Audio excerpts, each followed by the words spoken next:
ओह, ये तो पिछले कल से ज्यादा बर्फबारी लग रही है मुझे।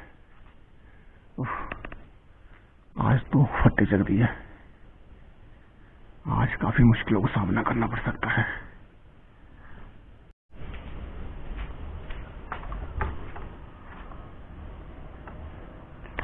ओह भैया, आज तो हद हो गई। ये तो पिछले कल का रिकॉर्ड टूट गया। Oh my God. ओह,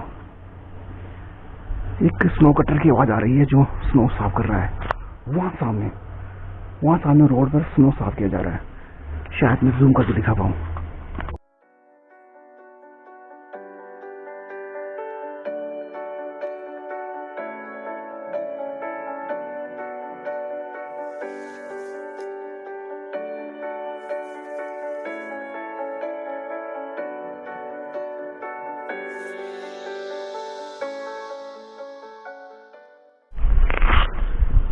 चारों तरफ सन्नाटा, और अगर किसी गाड़ी की आवाज आ रही है तो वो है स्नो कटर। बाकी सारी की सारी गाड़ियां नजर तक नहीं आ रही क्योंकि बर्फ के बीच दबी हुई है और चारों तरफ सफेद होने के कारण गाड़ियां जज करना काफी मुश्किल हो रहा है, इवन कि मुझे भी। तो कुछ लोग नीचे चले गए हैं, पता नहीं कहां जा रहे होंगे। तो आज इधर उधर जाना काफी टास्क भरा सफर हो सकता है। तो चलो देखते हैं, कोशिश करेंगे कुछ ना कुछ दिखाने की।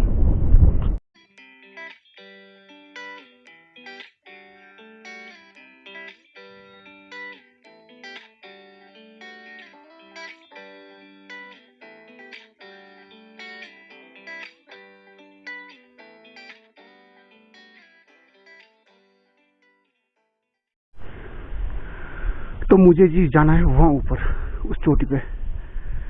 तो यहां से होकर अब मुझे गुजरना होगा आगे के लिए। ये काफी टास्क है। तो इस तरह का आलम है और मुझे जाना है वहां पर, उस पॉइंट पे। उस पॉइंट को कहते हैं लवर पॉइंट। तो मैं आज आपको लवर पॉइंट लिए जा रहा हूँ। स्पेशली मुझे आपको दिखाना है कि ऊपर से जो एक चारों तरफ का एक 360 वाला जो एंगल के जरिए एक व्यू नजर आता है, वो मैं आपको दिखाने की कोशिश करूंगा।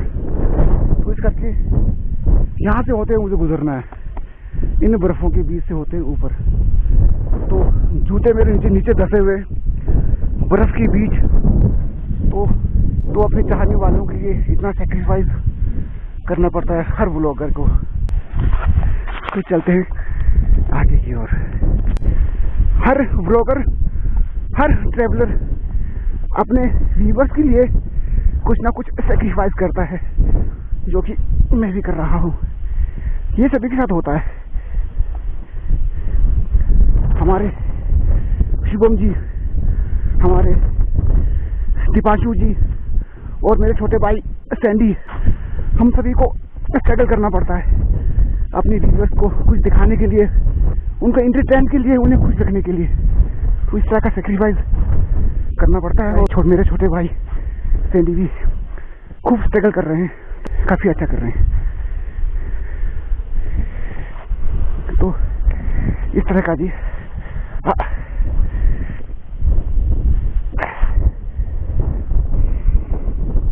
ये जी मेरे पैरों के निशान, सिवाय मेरे यहाँ से परे अभी तक कोई नहीं गया है। भाई ये काम तो एक ब्लॉगर, एक यूट्यूबर ही कर सकता है। जिस जगह इस वक्त मैं हूँ, यहाँ पर मैं अगर अंदाजा लगाऊं तो आई थिंक 1.5 फुट बर्फ है। 1.5 फीट बर्फ यहाँ लग चुकी है। मैं अपने जूते से अंदाजा लगा पा रहा हूँ कि मेरे जूते कितने नीचे धसे हुए हैं। तो उससे एक प्रॉपर एक आइडिया लगाया जा रहा है कि 1.5 फीट बर्फ यहाँ पर है। तो चलते हैं यहाँ से ऊपर। यूं अगर जूते के अंदर बर्फ घुस जाएंगे तो मुझे ठंड लगेगी, वरना नहीं। एक बात मैं बताना भूल गया, पिछले कल मेरे जूते के अंदर, वो जो मेरे जूते थे केचुआ वाले, उसके अंदर पानी घुस गया था और वो सॉक्स भी गीले हो गए थे। खैर जूते तो गीले थे तो उसी कारण मुझे ये वाले जूते खरीदने पड़े। ये स्पेशली जो बर्फों में बिकते हैं बाजारों में 550 रुपए का, ये काफी हद तक बीट करता है बड़े से बड़े जूते को। तो इसके मुकाबले महंगे से महंगे जूते सारे फेल है। तो अब मुझे चढ़ना है यहाँ से ऊपर। तो यहाँ से ऊपर मैं कैसे चढ़ूंगा, तो मुझे कुछ स्ट्रगल करना पड़ेगा। करते हैं। यहाँ आप देख रहे होंगे मेरे पैरों के निशान। यहाँ से मेरे सोए अभी कोई नहीं गुजरा है। तो अभी और वहाँ तक जाना है, उस पॉइंट तक जाना है मुझे। तो यहाँ से होकर निकलते हैं यूं। पिछले कल बर्फ इतनी ज्यादा नहीं थी जितना कर आज देखने को मिल रहा है। यहाँ पर इस तरह से आराम किया जाए तो कैसा रहेगा। ओह थक गया हूँ। जब स्नोफॉल के दौरान हम स्नो के पीछे जाते हैं तो इस तरह का एक स्पेक्स हमें डालना होता है। अदरवाइज क्या होता है कि ये जो बर्फ की जो चमक है ये आंखों में लगती है और आंखें दर्द करने लग जाता है काफी देर बाद। तो चलते हैं यहाँ से फिर ऊपर की ओर। आई थिंक एक पड़ाव में पार करने वाला हूँ। एक पड़ाव मैंने पार कर दिया। यहाँ से सड़क जाती है उन मकानों के लिए और ये सड़क आ रही है। कुछ लोग यहाँ से गुजरे होंगे शायद। तो अब मुझे दूसरा पड़ाव क्रॉस करना है, स्पेशली लवर पॉइंट के लिए। तो अब मुझे यहाँ से ऊपर जाना होगा इस रास्ते। तो चलते हैं जी इस रास्ते ऊपर। अभी तक कोई नहीं गया है सिवाय मेरे। पहला इंसान मैं ही होऊंगा आज यहाँ से गुजरने वाला। तो ये काफी टास्क हो सकता है। तो इन पैरों को टिकाना मुश्किल हो जाएगा। चलो कोशिश करते हैं।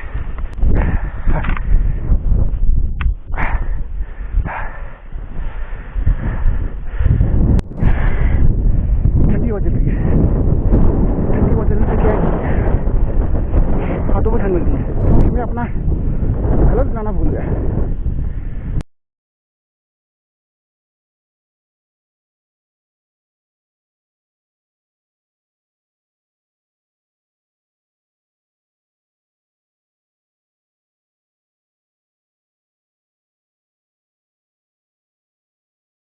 तो ये था जी डिंगू मंदिर वाला इलाका, जिसे डिंगू धार कहा जाता है।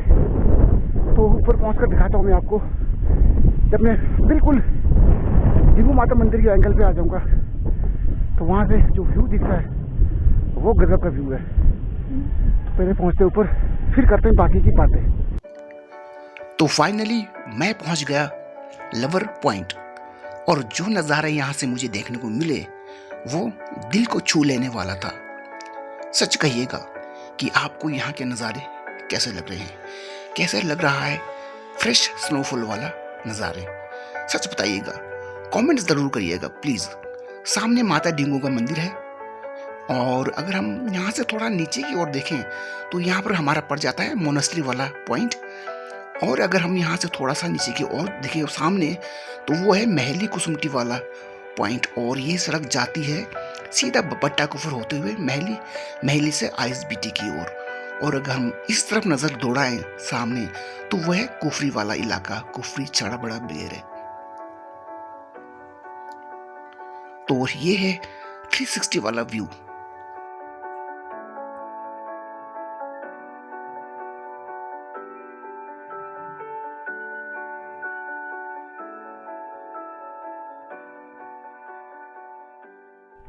ऊपर काफी तेज हवा चल रही थी, तो वहां पर कुछ भी रिकॉर्ड करना पॉसिबल नहीं था। बड़ी तेज हवा चल रही थी, ठंडी हवा, हाथ सुन हो गए। तो जितने भी मेरे टूरिस्ट भाई बंधु इस वक्त शिमला में हैं और या फिर शिमला आना चाहते हैं, तो ये फ्रेश स्नोफॉल है 10 जनवरी 2022 का। और फिलहाल अभी सड़कें बंद है पूरी तरह से। जगह जगह स्नो कटर रोड को क्लियर करती हुई जा रही है। और ये मान के चलिए कि 2 या 3 बजे के बाद रोड दुरुस्त कर दिया जाएगा। शायद कुफरी या छड़ाबड़ा तक शायद आप सभी टूरिस्ट भाई बंधु अगर जाना चाहें तो जा सकते हैं। अगर आप शिमला में हैं इस वक्त, तो अगर आप एक बाहर से आए हुए हैं, एक पर्यटक हैं, शिमला विजिट आपने किया हुआ है इस वक्त, तो जाहिर सी बात है कि ऐसी सिचुएशन पे आप कुफरी तो जाएंगे ही जाएंगे, लेकिन पहले कंफर्म कर लें कि बसेस या टैक्सीज वगैरह जा रहे हैं या नहीं है।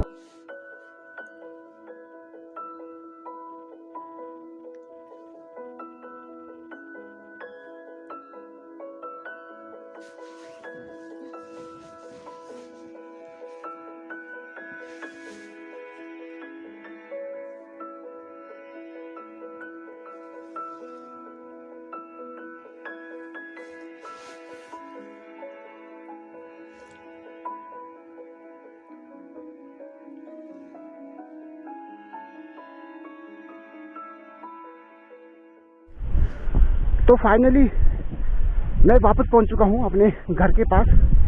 जस्ट यहीं सामने कहीं मैं रहता हूं, और ये एक छोटी सी अपडेट थी फ्रेश स्नोफॉल की जो मुझे आपको देना था। तो आई होप कि ये फ्रेश स्नोफॉल वाला एक छोटा सा ब्लॉग जो है ये आपको अच्छा लगा होगा। तो मिलते हैं अगले ब्लॉग में, तब तक के लिए बाय, टेक केयर।